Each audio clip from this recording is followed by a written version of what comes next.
Hello friends, अस्सलाम वालेकुम। कैसे हो आप सभी? उम्मीद करती हूँ आप सभी खैरियत से होंगे और खुश होंगे। तो चलिए मैं आज मिलवाती हूँ आपको अपने पेड़ से, जो कि हमारे घर के बाहर ही लगा हुआ है। ये पेड़ देखने में तो ये बहुत प्यारा और सुंदर सा पेड़ है। इसके फूल भी बहुत प्यारे हैं, आप देख सकते हैं। पर ना जब हवा चलती है तो बिल्कुल आंगन में फूल ही फूल कर देता है। तो कभी कभी मेरी सास बोल देती है इस पेड़ को कटवा दो, पर मैं अपने हस्बैंड से मना कर देती हूँ कि नहीं, पेड़ मत काटना, पेड़ लगा हुआ बहुत अच्छा लग रहा है ये। और अब मैं आपको मिलवाती हूँ इस पेड़ के छोटे छोटे दोस्तों से। तो ये देखिए, ये छोटे छोटे पेड़ पौधे इस पेड़ के दोस्त हैं, जो कि हमने अपने घर में लगा रखे हैं इनको भी। ये देखिए, एक पौधा इधर भी है, मैं दिखाती हूँ आपको। पर ये बिल्कुल गर्मी से मुरझा गया है, गर्मी बहुत ज्यादा है इस वजह से। और अब मैं बैठ गई हूँ सिलाई मशीन पर अपना काम स्टार्ट करने। तो आज मैं बनाऊंगी स्लीव का बहुत ही सुंदर सा और प्यारा सा डिजाइन गोटा पट्टी से। उसके लिए ना सबसे पहले एक हम कपड़े को काट लेंगे जिसकी लंबाई 14 इंच है और इसकी चौड़ाई 3.5 इंच है। तो जैसे कि मैं आपको बताती हूँ ना कि मुझे डिजाइनिंग बनाना बहुत ज्यादा पसंद है। और इस पर ना मैंने फ्यूजिंग पेपर पहले से ही चिपका लिया है प्रेस से। और अब मैं इस पर निशान लगा दूंगी तिरछे इस तरह से। देखिए, कोई भी हमारा सूट हो, अगर हम उसको ऐसे ही सिंपल तरीके से सी के पहन लेते हैं तो वो इतना ज्यादा सुंदर बनकर तैयार नहीं होता, जितना हम उस पर थोड़ा सा दिमाग लगा के डिजाइनिंग कर सकते हैं। और जरूरी नहीं है सूट पर डिजाइन बनाने के लिए हमें बहुत सारा कुछ महंगा मटेरियल होना चाहिए।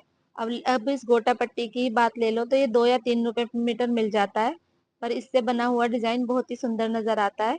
तो इस जिस जहां पर मैंने ये निशान लगाए हैं ना, वहीं पर एक एक गोटा पट्टी निशान के ऊपर और दूसरा उसकी साइड में रखते हुए गोटे के ऊपर सिलाई लगा दूंगी।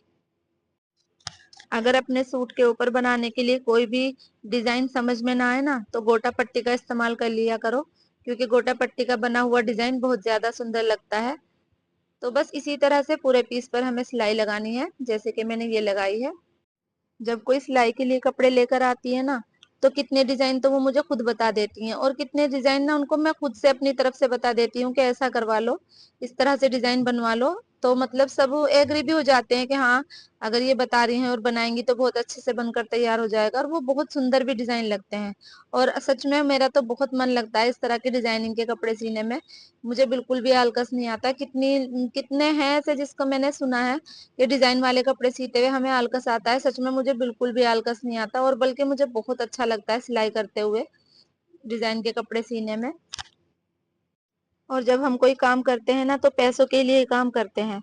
ऐसा नहीं है कि कोई फ्री में कपड़े सिलवा कर ले जाता है, बल्कि और डिजाइनिंग के पैसे तो एक्स्ट्रा मिलते हैं।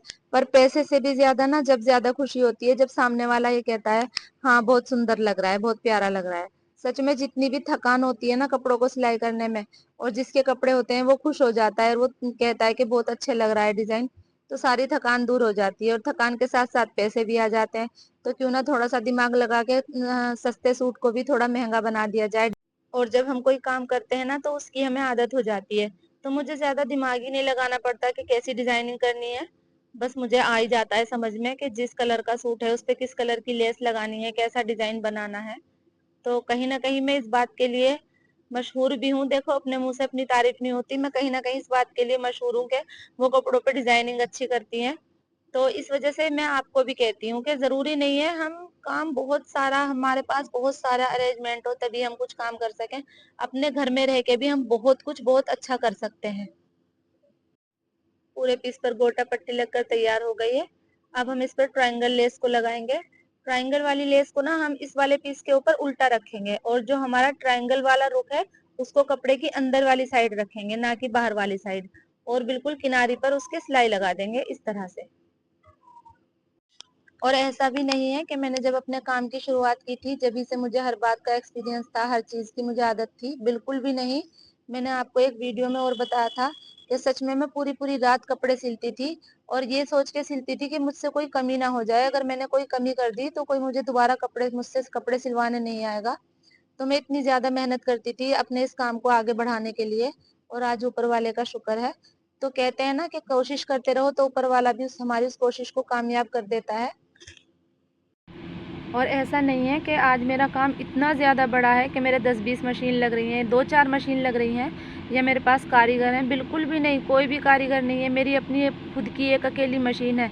पर सच में इस अकेली मशीन पे मैं इतना काम कर लेती हूँ कि हमारे जो घर के खर्चे हैं ना, वो बहुत अच्छे से निपट जाते हैं।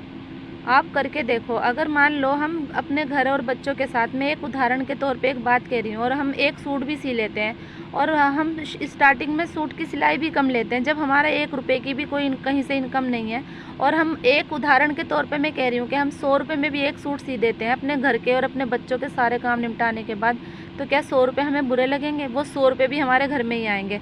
और आजकल के ज़माने में ना कोई भी 100 रुपये में सूट नहीं सीता।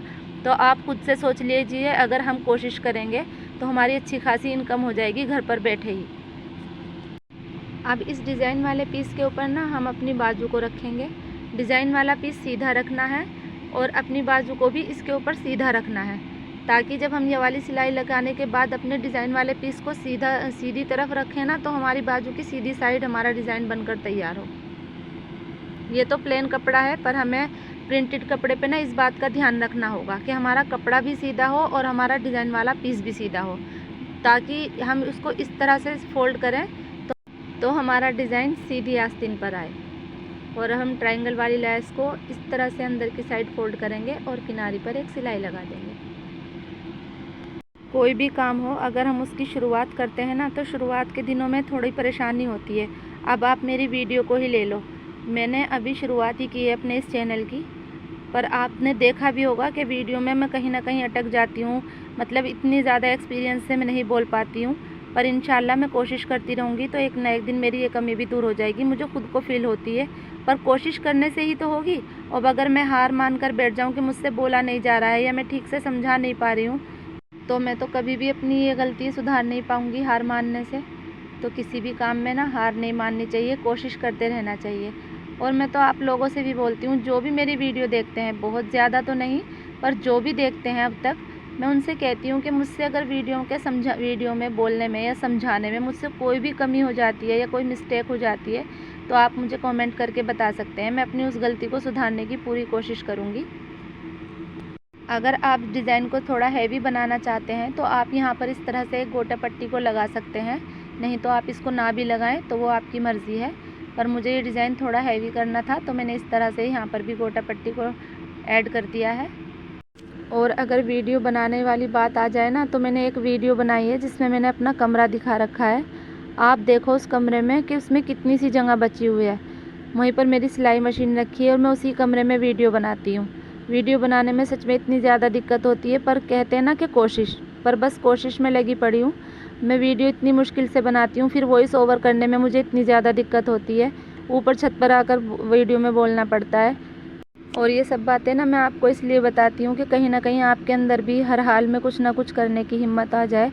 आप भी ये कोशिश करो कि चाहे भले ही कुछ भी ना हो, ऊपर वाले ने हमारे हाथ पैर सलामत रखे हैं, हमें तंदुरुस्ती दी है, तो हम हर हाल में कुछ भी कर सकते हैं। मैं ये बातें सिर्फ आपको इसलिए बताती हूँ। और पता है, अगर कोई कोशिश करने की ठान लेना अपने मन में कुछ करने की।